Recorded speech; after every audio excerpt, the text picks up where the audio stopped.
Welcome to the definitive guide for optimization with Facebook ads. If you want to learn how to optimize your Facebook ads so that you can see more success, if you want to reduce your stress, if you want to scale results, if you want to scale your spend, if you want more stability, this is the place to be. We're going to talk about 4 super big topics in order. Number 1, we're going to talk about the breakdown effect. If you don't understand the breakdown effect, this is going to bust the myths of so many people trying to teach you how to hack Facebook and ultimately presenting a giant liability to your bottom line. Number 2, we're going to talk about thinking like a banker so that you can begin to make real change in your business. We're also going to talk about business goals, understanding what is my primary objective here. What am I actually trying to do instead of just making Facebook look good? How do I actually make a real change in my business instead of just feeding my ego and trying to take credit for everybody else on the team's work and the process and the systems that we have? And lastly, we're going to talk about short wins versus long-term goals. How do we give away trying to make the absolute most of today and actually focus on making the absolute most of our entire effort? If you want to know how to run Facebook ads, if you want to know what I'm doing to optimize my account, where I've been able to spend hundreds of millions of dollars while my students and clients have done over $1 billion in revenue, you're in the right place. Let's go. First off, I just want to say thank you. I know you could be anywhere on the internet right now and I really appreciate it. I know that there's a lot of advice out there, and it has been overwhelming to me to see the flood of positive feedback and all of the success stories around the world.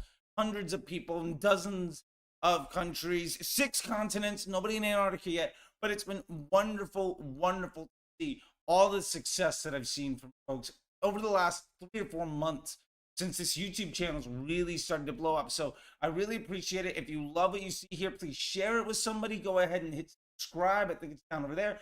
And most importantly, just if you find a lot of value out of this, feel free to ask questions. And if you really enjoy this stuff, subscribe and tell one.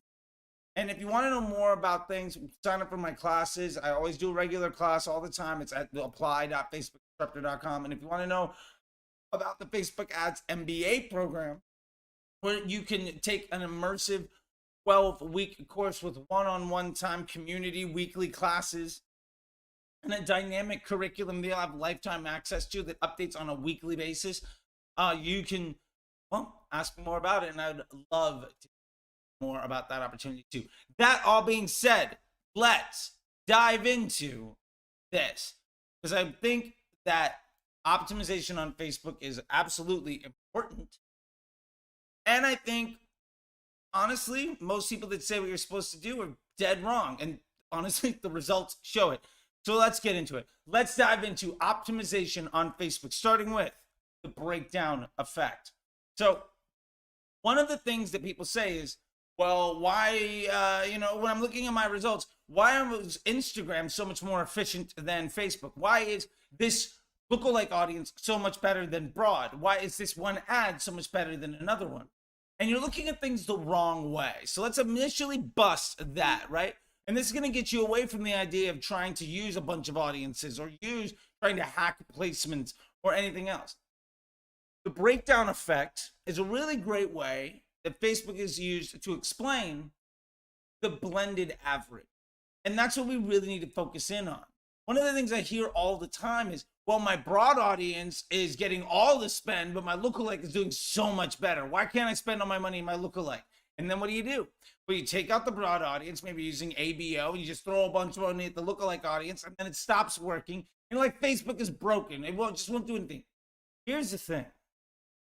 The reason that your results in the lookalike were good was because it only spent. Ultimately, there's not an infinite amount of people want to see your content. Remember, our content is a burden on the end user. So we have to keep in mind is that ultimately, Facebook is trying to deliver positive user experiences to those that are on their platform. Facebook cares about Facebook users way more than they care about your business.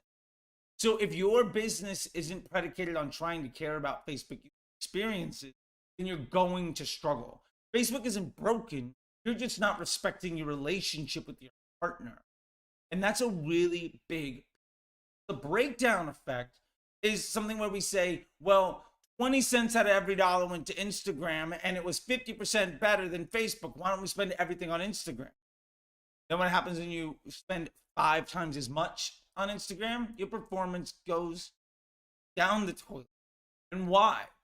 It's because ultimately Facebook cares about user experience. And what this really means is there might not be that many people on that platform available on that day that are interested in the right place of the funnel to the content that you have, that Facebook would rather show your content versus somebody else against the bid that you're willing to pay and the overall estimated action rate that your account has delivered. What I'm getting to here is our ads are almost always a burden on the end user experience. What you pay, your CPMs, are a direct reflection of your ability to not be a liability to Facebook's bottom line of ultimately trying to keep on the platform and wanting to come back. If your Facebook experience was just full of ads from everybody trying to force their content onto you because then that's all they would need to get you to buy, you would never sign on to Facebook ever again. So we have to remove this idea of performance marketing and instead move on this idea of a symbiotic relationship with our business partner.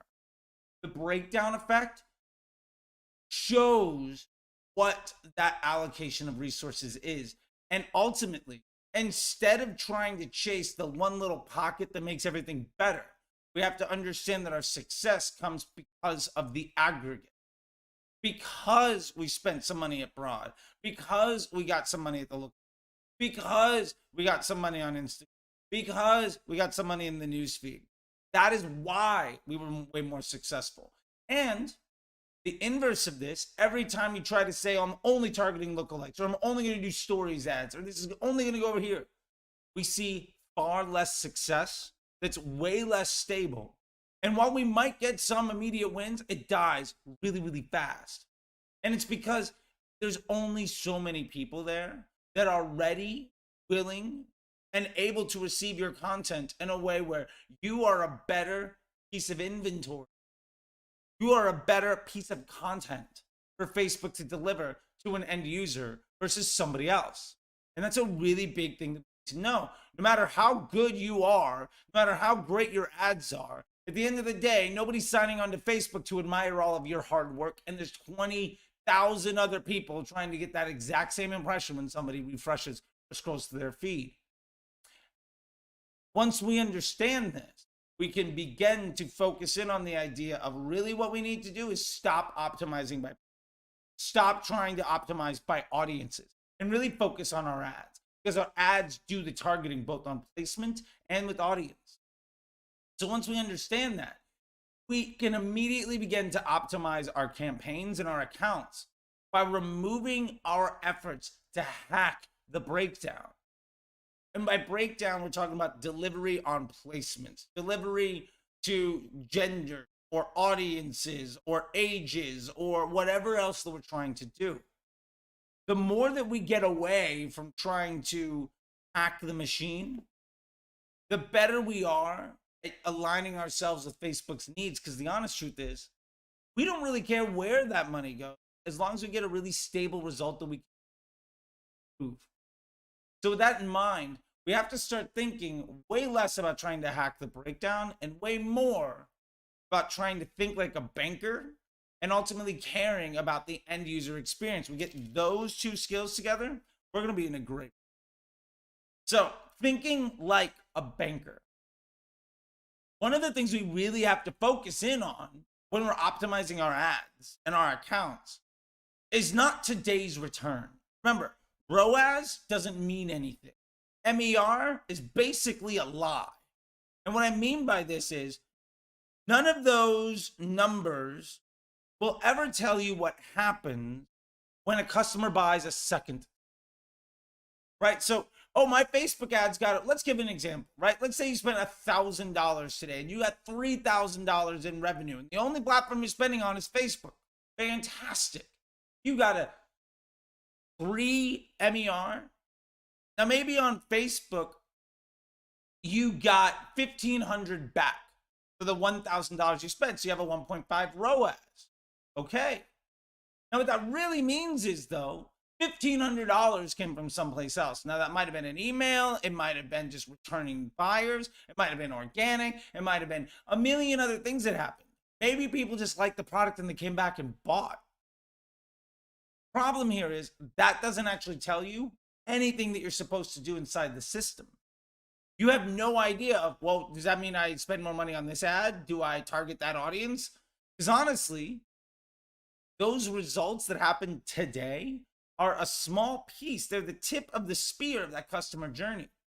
Now, what Facebook does is ultimately Facebook is priming and conditioning users to want to take actions over time. So it's not about just what can we get somebody to do today. Unless you are able to drive hundreds or thousands of transactions today, that it is not about today.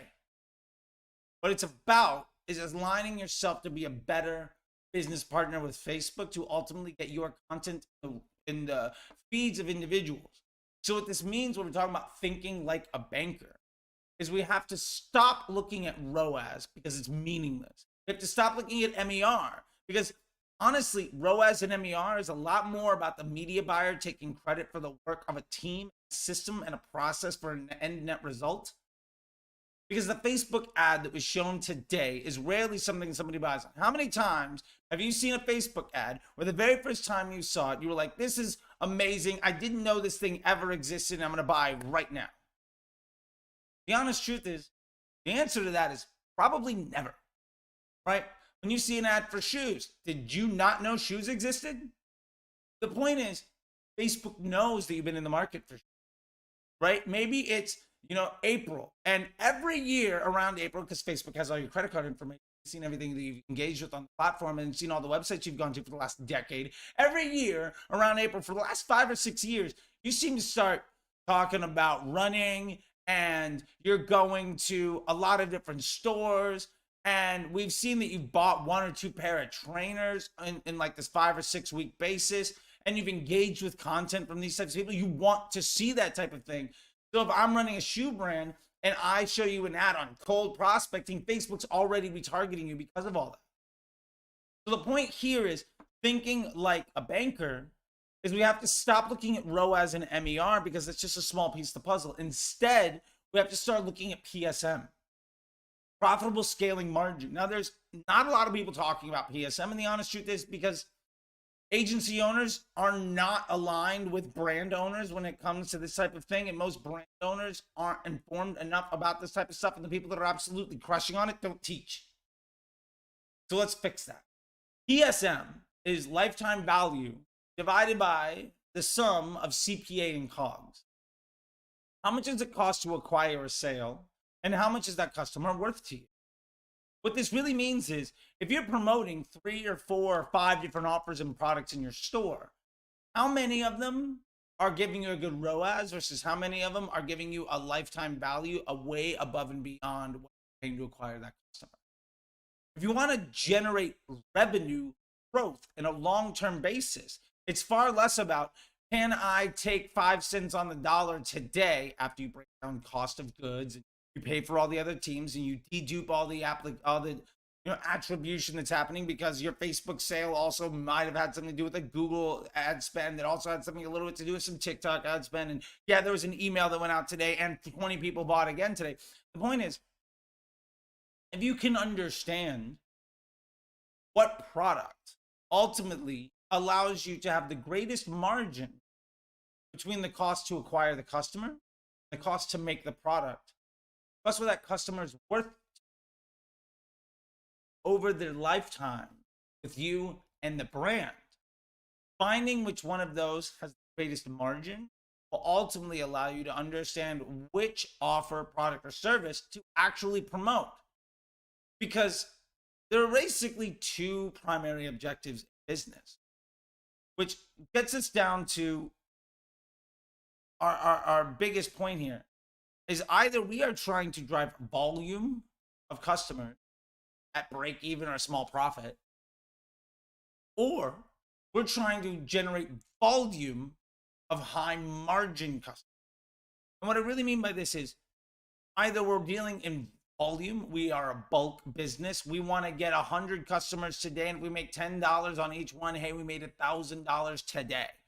Do that every single day, and we're going to stack up very short wins, and we're going to make a little bit of money on a whole lot of people, and that's going to get us cash flow, get a market share. We're going to grow the business.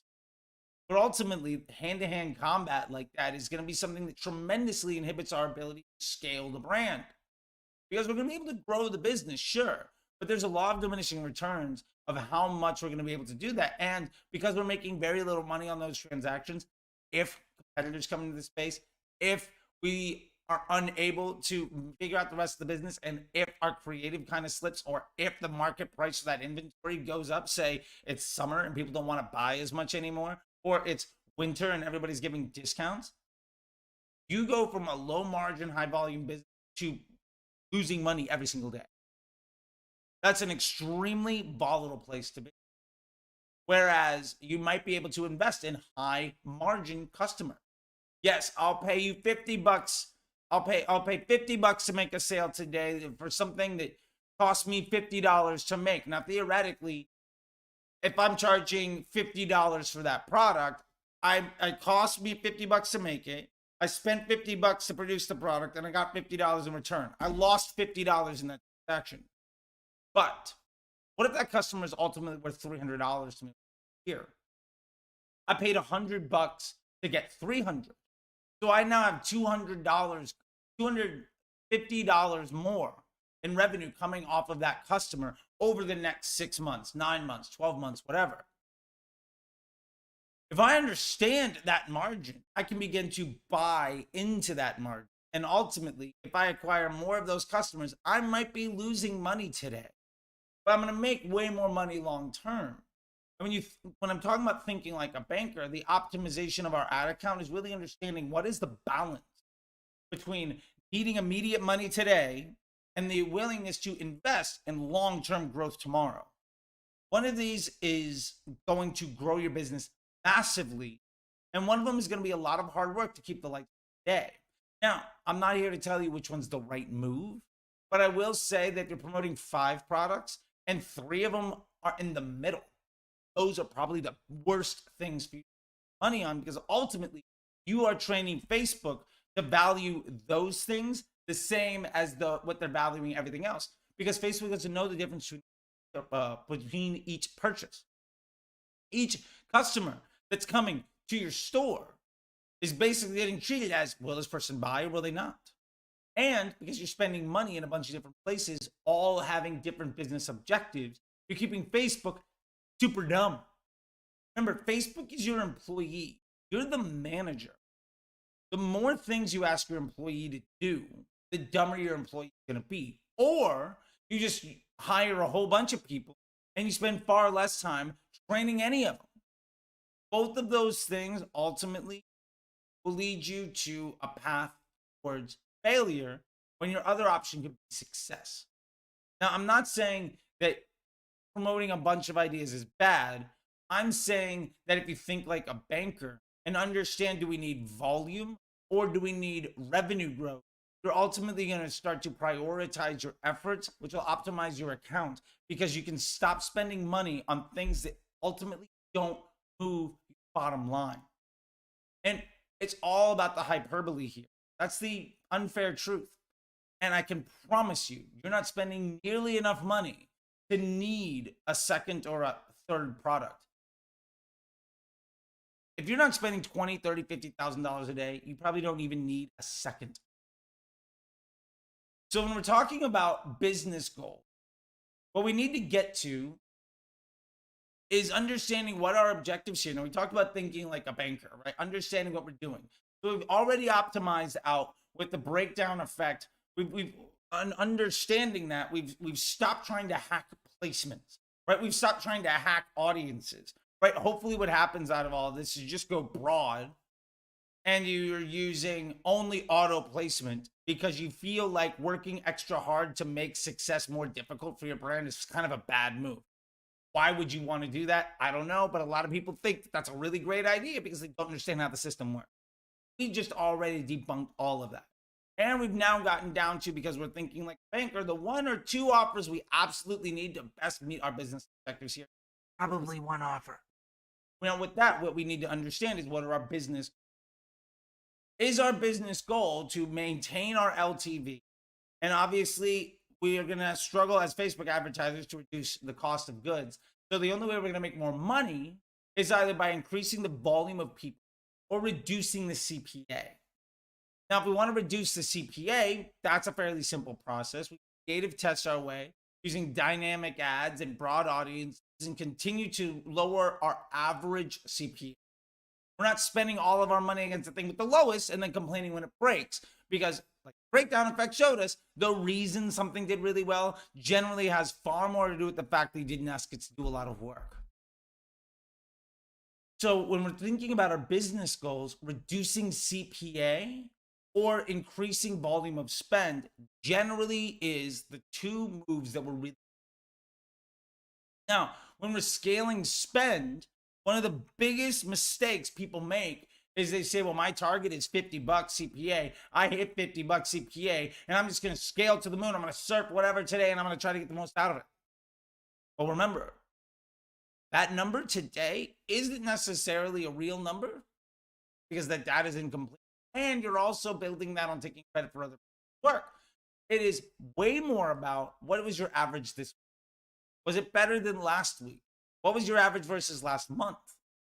And in that way, what we can do is start to understand, what is the Facebook side CPA versus our overall blended CPA. And this is why Facebook attribution, not necessarily being 100%, isn't really a concern. For years, we didn't have attribution. And then Facebook took too much credit. And now it's not taking enough credit and it's broken. What if it's just now being honest? What if it actually doesn't even matter? Because the Facebook CPA is relative to the overall blended CPA of your business. And all you need to know is, as long as Facebook says it's a 50, I know I'm really getting about a 35 and I'm good. So what's our business goal? Is to establish what that platform allowable CPA is and then beat it. If our goal is a $50 CPA and we get down to a 45 net average week over week, that means we can immediately increase our spend by 10%. Why? Well, because of the breakdown effect, and because we're thinking like a banker, we understand that maybe that average we get is because of the available inventory and the people that we're seeing. So if we can spend 10% more money and get 0 more sales and we're still okay, we can do it. And if we get our $50 target, but we're actually coming in at 45, 10% more would be $49.50. Well, that's still 50 cents cheaper on every single transaction on average than what our target is. So we're still making money. Now, odds are, as we scale our spend into that margin, we're probably going to see a few more sales from Facebook. And odds are, you are absolutely going to see more direct traffic, right? And more organic and source none if you're using Google Analytics. Whatever. There are good uses for it, but you should never be using UTM to try to understand. And you're also going to see better email open rate. You're going to have more email addresses. You're going to see more search volume. Because you're generating more intent in the ecosystem, you are going to see a lift. This is incremental lift from your marketing efforts across all channels. So while that number before was a 50 and we've got it now to a $49.50 because we're generating more incremental lift, we might have to reestablish that number. Maybe it goes to a 51 or a 52 or 55, which means we can spend more money. And the reason we can do that is because that Facebook CPA in relation to overall CPA, total amount spent across our business versus total conversions that we got, on the offers that we've already defined because of our PSM, we're either pushing for volume or we're pushing for profit margin per customer journey. We're now in a situation where we can say, well, that was the case when we were spending 500, but now they're spending 2,000 a day. Facebook doesn't need to be nearly as good because we're seeing way more sales from search. We're seeing way more sales from email. We're seeing way more returning customers. So Facebook has brought incremental lift to the situation because more and more people are seeing us on a regular basis. And because of that, Facebook doesn't need to work nearly as efficiently because it's fueling the fire of our business, because Facebook should not ever be the only source of income you ever have, because hopefully at the absolute worst case scenario, your product is good enough that people want to come back and you're sending a few emails. Anytime somebody makes a purchase that's not Facebook click related, that means that you can spend more money on Facebook to acquire more people. And what I mean by this, I'll break it down one last simple time if I can. If I made $1,000, if I needed to make $1,000, and that comes from 20 sales, and that's a $50 CPA. If instead I made like 25, 30 sales, and I generated like $1,200, $1,500 in revenue, that means is I could legitimately actually spend closer to $60, $70 on Facebook side CPA, because I know that I'm generating revenue from other sources, and I know that Facebook is driving intent and awareness in the marketplace. I'm ultimately monetizing in other ways. So because of that, Facebook is the amplification to a successful business. I don't need Facebook to be nearly as profitable. Some of the most successful businesses I know run Facebook at a 0.8. Hell, I'm running one at 0.4. $30,000 a day in spend, because the rest of the business model and the system and process and team we have in place monetizes that attention. We're not solely dependent on Facebook. And Facebook's not necessarily taking credit for everything that's coming its way. And because we know Facebook is a computer algorithm, it's going to make the same mistakes over and over again. It's going to repeat the same process over and over again. So that relative number between Facebook CPA on a weekly basis to our store blended CPA on a weekly basis, more or less going to be relative. And if that number changes, that means is the incremental lift that we're seeing from Facebook has also changed. So with that being said, let's get to short wins versus long-term growth. The number one biggest mistake I see people make when trying to optimize their campaign is trying to chase whatever was successful today or this week. I've seen people with 5, 6, 20 campaigns live, right? Where they're running ABO and interest groups and cost caps and all this stuff. And I get it. That makes Facebook look, but it could look the same or better focused on long-term growth. My point here is, if you're trying to maximize $500 a day and it takes a couple hours a day of day trading using cost caps and lookalikes and ABO and surfing and all of that stuff, you're going to work really, really hard to maybe make $1,000, $2,000 today. And in which case, mazel tov to you for that. However, if instead of that, you figured out every single way that you never had to rely on those again, 3 months, you might be spending $2,000 a day. Short wins inhibit long-term growth because ultimately you're not building a scalable system. You're rewarding yourself for hard work instead of training the machine to do all the hard work for you. The idea here is, when we're optimizing a campaign, when we're optimizing an account, we need to also understand, after everything else, is what of these efforts doesn't need me? How do I empower that thing to be as successful as possible? And once we figure that out, then we're never going to have to work nearly as hard again. It is astonishing to me that the leaders in the Facebook ads marketing thought space aren't teaching people how to work a couple hours. Instead, they're teaching people how to make the most money they possibly can today, which might be the reason they're not in business. Think about that. And I hope that this was eye-opening and is something that you can run to the bank with, because honestly, you deserve it. So that being said, YouTube thinks you might like this video. There's a playlist over here, or maybe it's vice versa. Who knows? And go ahead and subscribe over there. Until next time, I'll see you on the internet.